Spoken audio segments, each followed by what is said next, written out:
What's up, guys? What's up, my dudes? Today, I'm going to be dedicating this video to my MGTOW monks out there. That's right, my brothers. Where are you?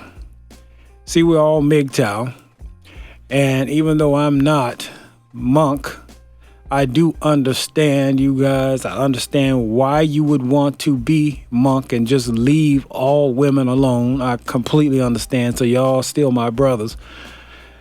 Especially I understand when you have a chick like this one in this video that I'm going to talk about today.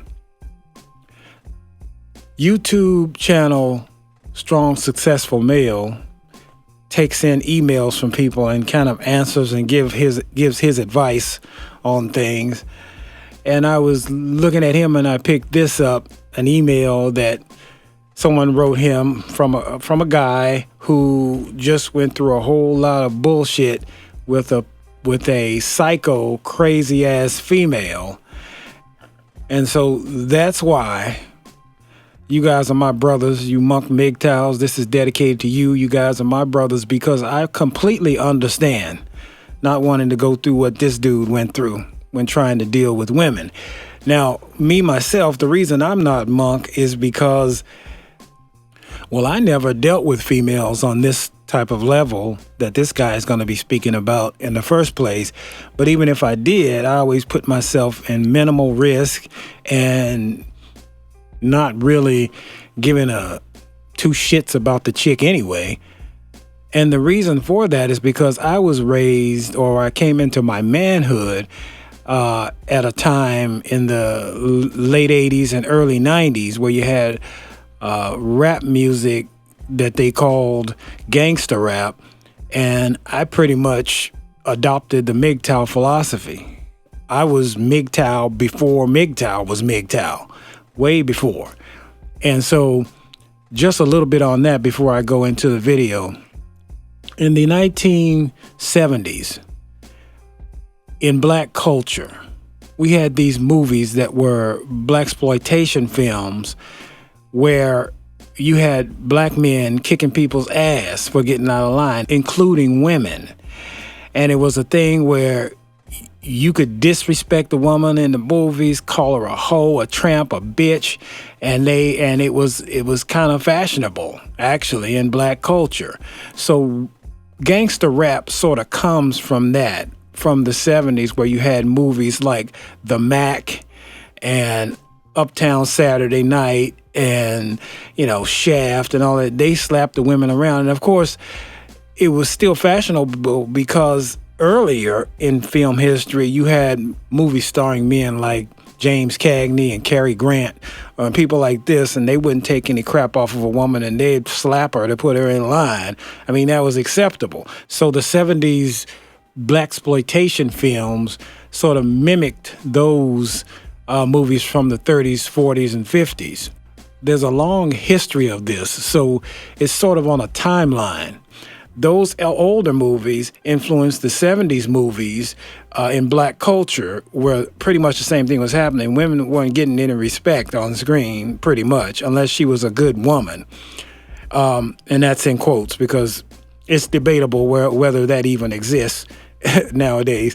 But late 80s and 90s rap sort of took off on that thing, and they started calling it gangster rap, and it got a bad name because of the violence and the songs like Fuck the Police and all this type of stuff. But that was only part of it. When it came to dealing with females in this culture of hip hop, when it came along and when it evolved from the late 70s over to the late 80s, what happened was it took a turn, and black men were on record talking shit about women, calling them bitches and hoes. You guys remember this. Well, if you're old enough, you remember this. Bitches ain't shit but hoes and tricks. Lick on these nuts and suck the dick. Putting their whole game on blast of how they manipulate men. If a hoe won't, I let her spank your ass go.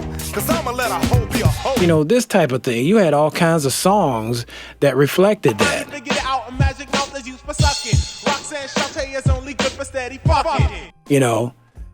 And That's why I say I was MGTOW before MGTOW.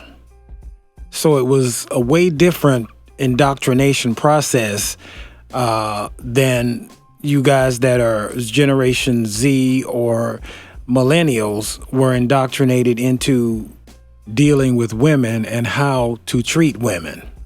So when I hear about guys that go through these type of things, like in this email that Strong Successful Male received, I thank God for one thing, that I never had to go through that much. I've dealt with crazy women before, and I'm going to tell a little story later on.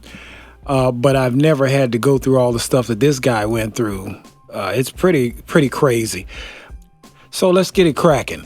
I'm going to let Strong Successful Male in his own voice go ahead and pop this open, and I'm going to be giving some of my comments and advice during the process. So let's get it. Let's go. This one is a cautionary tale to other men out there to avoid my mistakes. If I can help one man from avoiding my mistakes, then I've done my job. It entails a toxic, narcissistic ex and bouncing back to reach for the stars. I met my ex, and he says, for privacy's sake, let's call her Michelle. She and I started out as friends, but even when we first met, she drew some red flags. During that time, I thought, okay, it's something that I can handle. Okay, so there's problem number one. Always pay attention to red flags. He ignored the red flags. Probably stuff like her talking about her exes and how she had to defend herself and get violent with them and all this type of stuff. I can just imagine what she was telling him that he just ignored. And one reason why he ignored it is because he got pussy blindness. He was trying to get a piece of it, or when he started getting it, he just let everything else.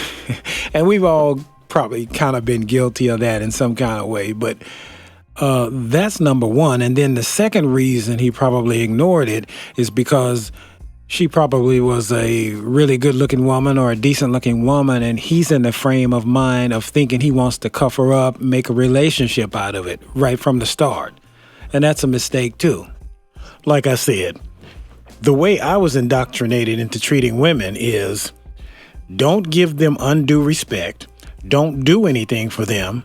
Definitely don't go looking for a relationship with them. That's just something that kind of happens if she proves that she's different than any other of the bitches you've been dealing with. And lastly, don't trust them at all with anything until they prove that they can be trusted. I mean, that's just the way I was indoctrinated. It was just taught to me that way. And this guy is probably a millennial or a Generation Z person who was taught to look for a loving relationship with a woman. You know, that bitch shit. And that's the reason that I'm so glad and so proud that I am a Generation Xer. We're not as stupid and controlled as the baby boomers, and we're not as soft and able to be manipulated as the millennials and the Generation Z dudes. See, we came right in the middle of those, between those, and we kind of went our own way. We didn't give a damn. But let's get back to this email and see what happens next. He says, boy, was I wrong. I digress. The more Michelle and I talked, the more we had things in common. During this time, I was on the West Coast wanting a change. It was getting expensive, and I just wanted to start somewhere new. Michelle and I scheduled for a time to meet. Yes, we did the long distance thing. Yes, it was a huge mistake, but hindsight is always 20/20. Also, I was a major, and he has that in capital letters, major blue pill idiot during this time. Michelle was in the Northeast and invited me out there. I wanted to come back to the Northeast, and I missed staying out there. After some convincing, I said, let's do it. And I went to her city. Mistake number 2.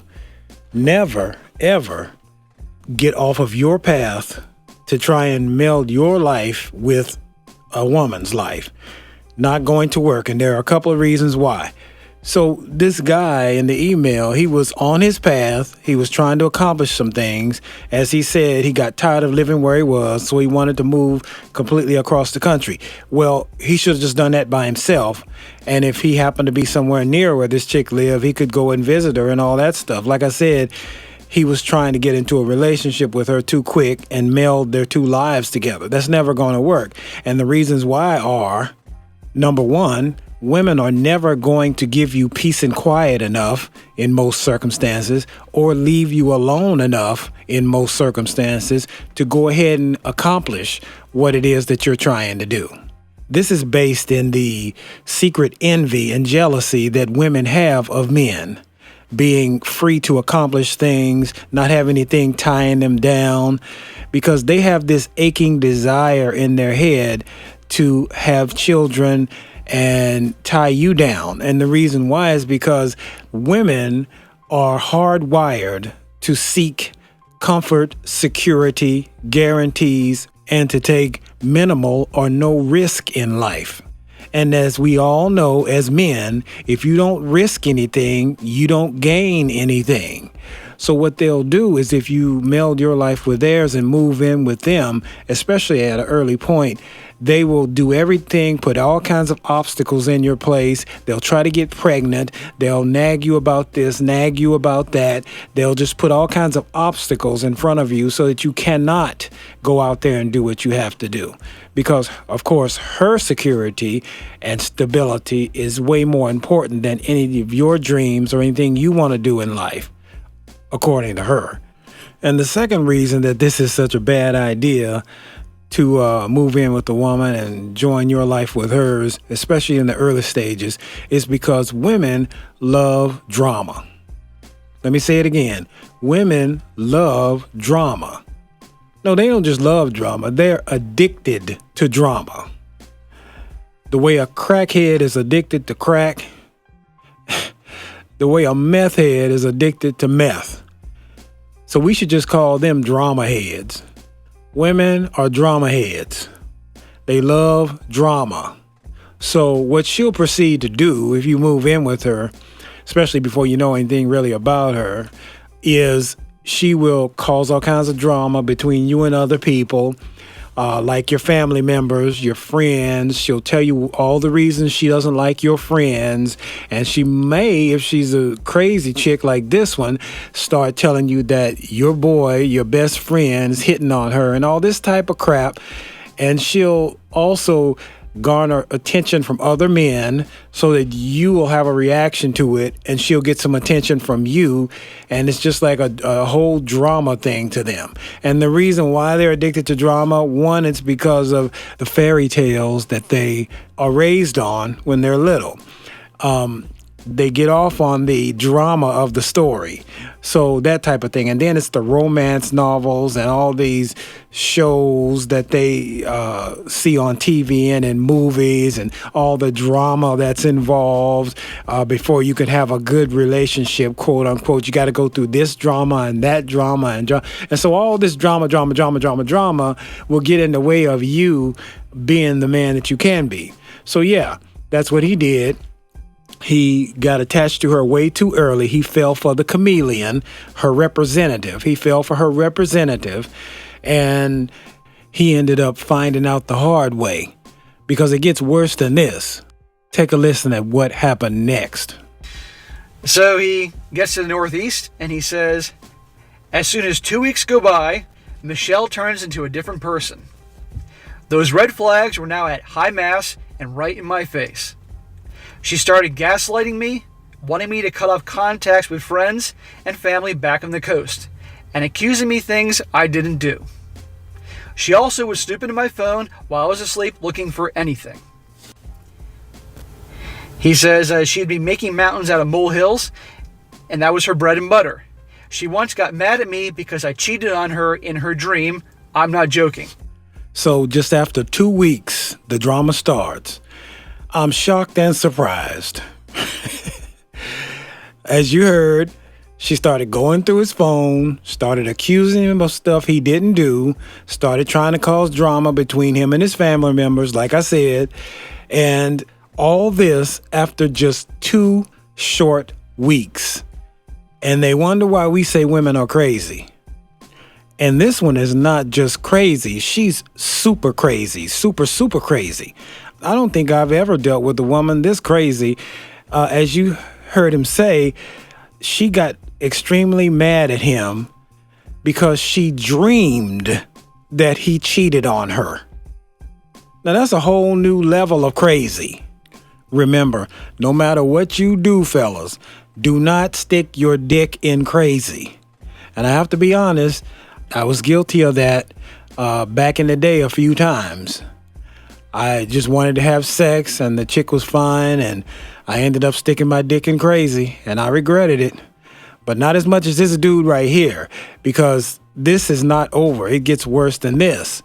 Let's go back to the email. He goes on, during my times of being homeless, and what he means is obviously he was living with her, but it wasn't a permanent home. We were in her backyard one day, and she wanted to talk to me. We were airing out our grievances during that time. Next thing I know, she got this look in her eye.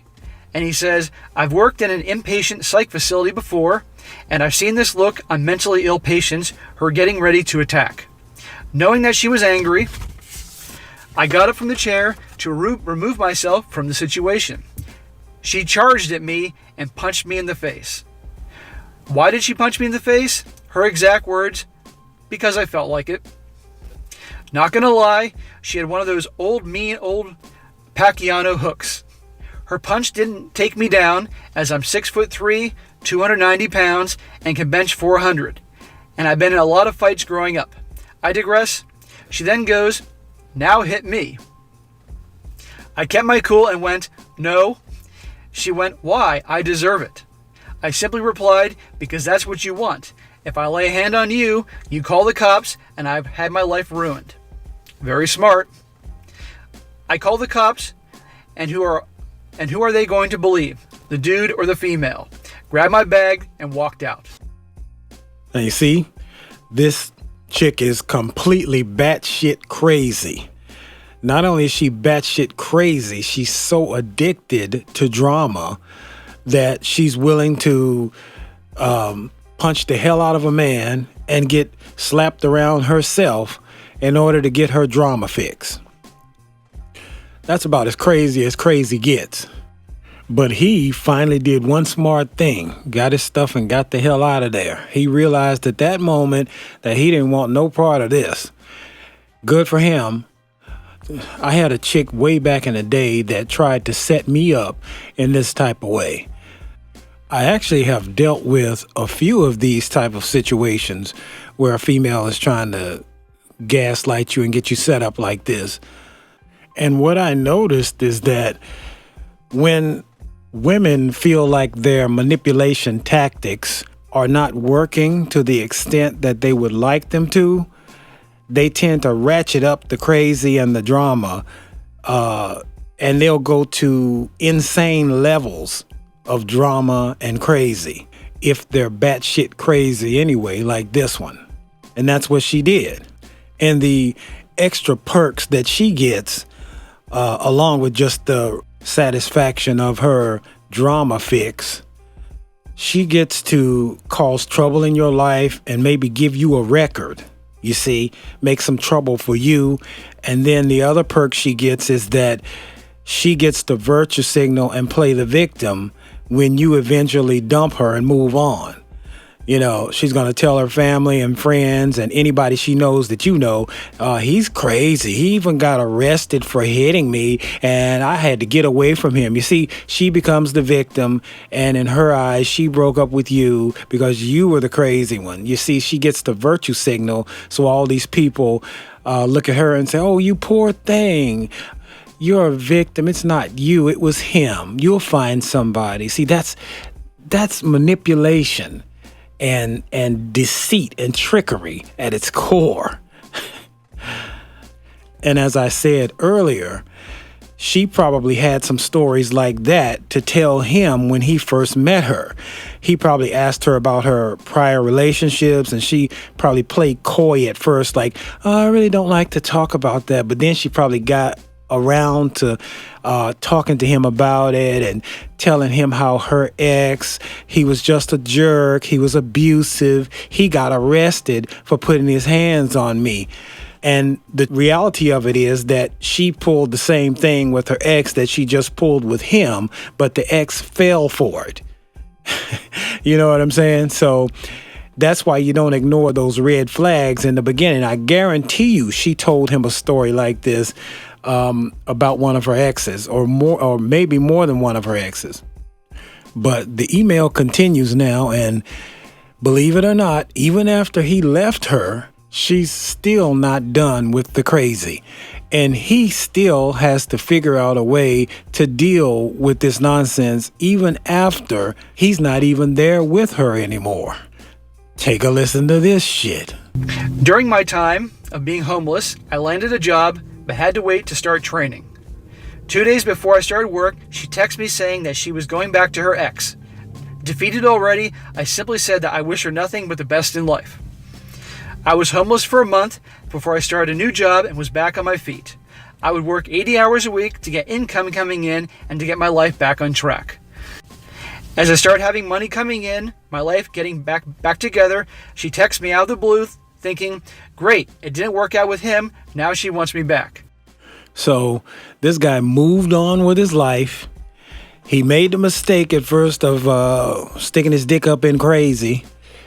Then he realized what he was getting himself into after she went through all this drama and all this craziness, after he decided he wanted to combine their lives together. Big mistake. So then he figures out, well, you know what? I don't want to be around this shit. I got things to do, and I don't want to ruin my life with this chick. And so he moves on. And of course, she's still bothering him on social media. She's still, trying to get in contact with him. Like the way I was indoctrinated, which is my central theme of this video, the way I was indoctrinated is that you don't do all that with women anyway.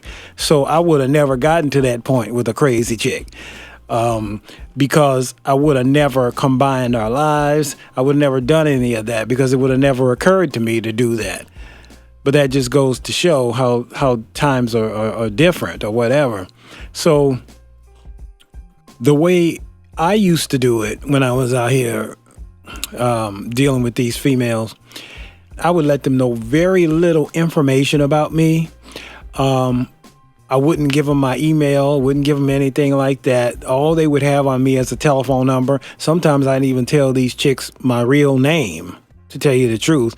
And I would always limit my contact with them so that they couldn't go snooping in my phone. For instance, if I wanted to just bed them down and have sex with her, I would just do that and then take her ass home or get her to go home. And I would keep my life completely private and separate from her. No leaving my phone out in front of the chick, none of that. And like I said, she would know limited information on me. Sometimes she wouldn't even know my real name. And like I said, when I would be around the chick like that, or any chick really, not even just the crazy ones, I wouldn't even allow them to spend the night at my house. I would just have sex with them, bed them down, and then tell them they got to hit the road, pretty much. And that way, they don't get to get up in the middle of the night and find your wallet and look through it and know what your social security number is and your debit card number and your bank account and your driver's license number. They can get all that information from just your wallet. So I would never have them in a situation that where they have access to my wallet or my phone or anything like that. Because women, they snoop. That's what they do. They want to find out everything about you. So like I said, they would only know maybe what they thought was my name, maybe my license plate number, because obviously if I'm taking them out or going to pick them up, or if they come to my house, they're going to see my car and they're going to see the license plate number. They would know my license plate number, where I live, and stuff like that, and that's about it. Sometimes they wouldn't even know where I live because I would take them to a friend's pad or go to their place or whatever, depending on the chick, what kind of vibe I got. So they really wouldn't have any information to contact me on, especially not social media and all that. And that's one of the things about the times that we live in now. Everybody feels the need to give out their social media information if they're on there. They feel the need to post everything about them on Facebook, Instagram, and all this stuff. Anything that's I don't do that. So she wouldn't even be able to find me on Facebook if she tried. Because I do have a profile on there, but it's strictly business. It's one for my business, and then there's one for my music that I was promoting.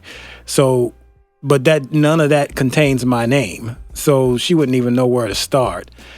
So that's one of the things. Keep your life private from all females. That if you choose to date and deal with females, keep your life private. Don't tell them anything. Don't give them any information. Don't give them access to get any information. That's the smartest thing to do. And of course, the last thing is if somebody's stalking you like this and trying to find out information about you, showing up all the time, make sure you document it and put it on record with the police or whoever, your homeowners association or neighborhood watch or whatever, that you have a ex-girlfriend that's crazy and she's stalking you. Make sure it's documented so you protect yourself. So at this point, he did the right thing. He kicked her to the curb. But as you will see in this next segment of the email, she tried to come back, tried to use that old, I got back with my ex-boyfriend, but I missed you so much. And then she wanted him to come back to her. And he did the right thing. He told her to kick rocks and keep it pushing. Thinking, great, it didn't work out. Now she wants me back. Michelle told me that she made a huge mistake. And how, get this, when her ex and her ex were having sex, she was thinking of me. I'm not joking. I told her to please let me be, and I wished her along her way. Good for this guy. He says, 6 months go by, and I get the offer to come back to the West Coast. I take it. During this time, I get a nice car, nice place, more money, 3 classes away from getting into nursing school, and just like clockwork, Michelle comes back. Anybody surprised here? Of course she's going to come back and keep coming back. She tells me that after we last talked, she lost her job, she lost her life savings, and she had to move back in with her mom. She then told me that she's been stalking me through ghost accounts on social media and told me that I won. And how my life is so much better. I told her that it wasn't a competition and that I worked my ass off for my car, my place, etc. Again, wishing her nothing but the best in life. Block those ghost accounts along with other accounts that pop up from time to time, and even went as far as deleting most of my social media. When he's getting his shit together, there she is 6 months later, all trying to tempt him, trying to cause drama still, letting him know that she got back with somebody, her ex, and when she was having sex with the ex, she was thinking about him and all this crap. See, those are just tactics to get you back on the hook, to get you back reeled in, and they didn't work. And he did the right thing. He told her to kick rocks and keep it pushing. Good for him. Just ignore that bitch. But you see, even after all of that, him rejecting her, 6 months later, again, this is like the third time she's trying to come back. She calls him and whatever and tries to have a pity party. Tries to have him feel sorry for her, saying that she lost her job and she's going through hardships and, oh, you won and you were right and you won and all of that. Man, get the fuck out of here. Don't ever fall for that, dudes. Don't ever fall for that. Because that's just part of the crazy. That's part of the crazy when they do that. And props to him, because a lot of men are not that strong to have that conviction to go ahead and stick it out and tell her no, no matter what she says, no. And because women know how to manipulate men, they'll come in with, you're the best man I've ever been with, and all I end up being with is losers, but you're different. You're the greatest. She probably was telling him things like, you're the best sex I ever had and all this other stuff. And a lot of men are gullible and they will fall for that. But he stayed strong. That's good. Don't go down the same road twice. A very wise old man told me that when I was just a teenager. So now let's see how this ended for him. He finishes up saying, the moral of the story is this. Men, if you notice any red flags, no matter how big or small, run. I spent the past 3 years giving Michelle the Heisman, and she still pops up in my life. I've blocked over 50 throwaway emails, 10 throwaway accounts across multiple social media platforms, and yet she still keeps coming back. She even told me recently that the only reason she keeps coming back is because she only attracts loser men. and that I was the only decent man that I can find, or that she can find. I'm not joking. Avoid women like this like the plague. Thanks for reading my email, and be safe out there. So it sounds like he actually learned a lot from this experience and actually grew a lot from it. And I like the conclusions that he came to and the advice that he gave at the end. But I would only add that, you know, be as secretive as you can with these chicks if you're out there. Like I said, everybody's not going to date women. You know, I have much respect for my MGTOW monks. You know what I'm saying? But if you decide to, be secretive with these chicks. Don't give them all your information. Don't tell them that much about you. Make sure you're a mystery to them and they don't know all of your information. And on social media, don't even have social media contact or anything like that with them. And you won't have to go through all the stuff he had to go through after dumping her, like, you know, blocking her and doing all that. But aside from that, it sounds like he grew from it and he's all right. So that's good. We always stand in support of our brothers, right? So that's going to do it for this video. Thanks for tuning in again to the Elite DX channel. Go ahead and hit that like button on this video. And while you're at it, go ahead and hit that subscribe button. And all my subscribers, please make sure that you are subscribed. And hit that reminder bell so you'll know when I put out a new video. And spread the word. Share this video on all social media that you would like to. It's all good. This is your man DX, and until next time, I am out.